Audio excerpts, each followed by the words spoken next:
à tous. Aujourd'hui, je vous propose de parler de la prise de recul. Alors, c'est un sujet qui est abordé très régulièrement. Vous allez trouver beaucoup de choses sur Internet concernant la prise de recul. Mais j'aimerais vous donner quelques petits trucs et astuces avec l'écriture, bien sûr, qui vont vous permettre de vraiment prendre du recul dans certaines situations. Et parce qu'on sait pertinemment que tant qu'on a la tête dans le guidon, on ne va pas voir les solutions. Donc, je vous ai écrit un article de blog, je vais vous mettre le lien en dessous cette vidéo, mais j'aimerais vous partager 2-3 petites astuces que j'ai moi-même pratiquées, que je pratique régulièrement. Il y en a d'autres, hein, bien sûr, mais ces petits exercices sont très simples et très efficaces et j'aimerais aujourd'hui vous les partager. Alors, prendre du recul, ça veut dire quoi? On va prendre une situation qui nous casse les pieds, mais très sérieusement, une situation, qui est difficile à gérer émotionnellement. Donc on va ressentir peut-être de la colère, on va peut-être ressentir de la frustration, on va peut-être ressentir une certaine honte, on va peut-être ressentir de la tristesse, peu importe l'émotion qu'on va ressentir. Si on saute de joie, c'est pas la peine, tout va bien, hein. Mais par contre, quand on a une émotion toxique, une émotion négative, ça va être important de regarder la situation en nous éloignant d'elle et par exemple, de la projeter comme si elle était sur un écran ou sur votre mur blanc. Ce que vous allez vivre, vous allez le transposer sur un mur blanc de façon à vous détacher complètement de cette personne. Donc cette personne qui agit, c'est vous. La situation que vous vivez, c'est vous. Mais par contre, vous vous positionnez en tant que spectateur et non plus en tant qu'acteur. Et vous allez voir que ça change complètement la donne parce que ça va vous permettre d'avoir une perception différente et de pouvoir entrevoir les solutions qui vont vous aider à régler cette situation et à en comprendre les bénéfices. Parce que chaque situation comprend bien sûr un apprentissage de la vie et le tout est de comprendre cet apprentissage et la prise de recul va nous aider à ça, à vraiment prendre le recul nécessaire pour pouvoir analyser et avoir une vue un peu plus globale de la situation. Ça va être de se concentrer vraiment sur l'instant présent et de regarder un petit peu qu'est-ce qu'on pourrait tirer de cette situation. Alors, je vais vous donner 10 éléments, 10 clés qui vont vous aider justement et vous pouvez aussi le faire avec l'écriture, hein. Avec l'écriture, vous allez pouvoir écrire la situation telle que vous la ressentez, donc vous détaillez ce qui se passe, l'événement qui se passe. Vous ajoutez les émotions qui prédominent à ce moment-là. Et ensuite, une fois que c'est posé sur le papier, vous allez pouvoir vous projeter sur un écran géant et observer le héros ou l'héroïne qui en réalité est vous-même et voir comment il réagit par rapport à cette situation et quelles solutions pourraient s'avérer utiles pour la régler.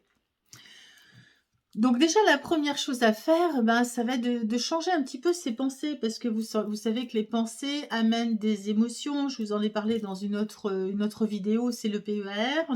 Et ces émotions vont entraîner des actions ou une inaction si elles sont négatives et les résultats vont être à la hauteur des actions que vous avez entreprises. Donc la première des choses, si vous vous apitoyez sur votre sort, vous allez entretenir des pensées négatives qui vont tourner en boucle et qui vont provoquer des émotions négatives. La colère, la frustration, etc.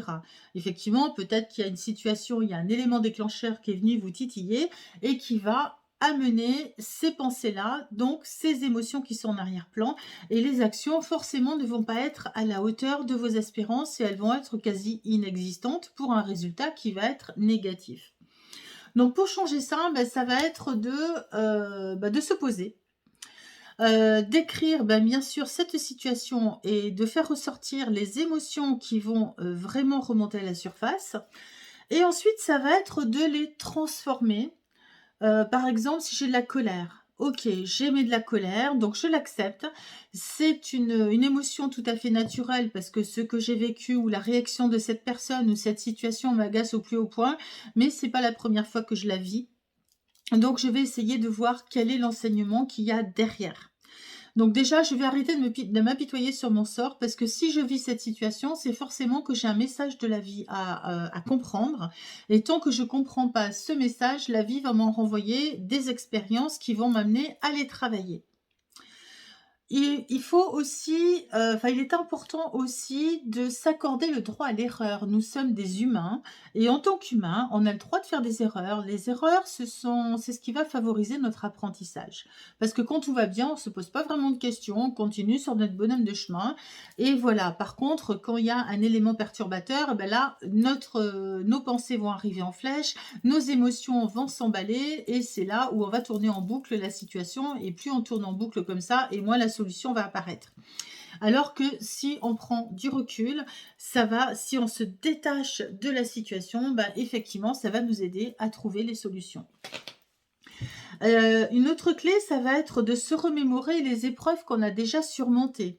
Alors peut-être qu'on a vécu des situations similaires ou pas forcément similaires, mais on a su les surmonter, on a su contourner les obstacles et c'est à ce moment-là de regarder le chemin qu'on a parcouru aussi, qui va nous permettre de retrouver la de nous recentrer déjà et de retrouver nos forces intérieures qui vont nous aider justement à améliorer cette situation qui nous embête ici et maintenant.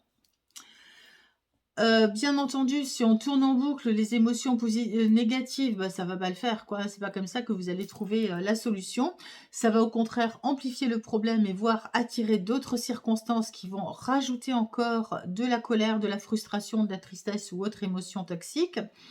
Mais ça va être de transformer ces émotions-là en positif justement, en allant chercher l'enseignement et là, ça va changer la donne, ça va permettre aussi de chasser ces émotions négatives, on va inverser la vapeur et à partir de là, vous allez dédramatiser. Bon, je vais prendre un exemple. OK, ce matin, j'ai pris mon avion, mais j'ai pris mon train, pardon. J'ai pris un train qui devait m'amener à Paris et j'avais une correspondance à Orly. Bon, c'était un petit peu limité en temps, mais ça pouvait passer. Sauf que le train est arrivé en retard et du coup, j'ai loupé mon avion. Donc là, c'est la cata parce que j'ai pas pu aller voir mon client parce que, voilà, pour X raisons, il fallait surtout pas louper l'avion. Bah, j'ai loupé l'avion, donc effectivement, ça me met en pétard, ça me met en colère et là, j'ai 2 solutions qui s'offrent à moi. Et bah, soit, je continue à ruminer, en boucle toute la journée et les jours suivants que j'ai loupé mon avion, donc j'ai loupé cette opportunité de voir ce client-là ou, ça m'a empêché de faire ci, de faire ça et ça tourne et ça tourne et ça tourne jour et nuit. Ou alors je décide: «OK, de toute façon, l'avion maintenant il est parti, ça sert à rien de râler, ça sert à rien de se perturber, ça sert à rien de tourner en boucle.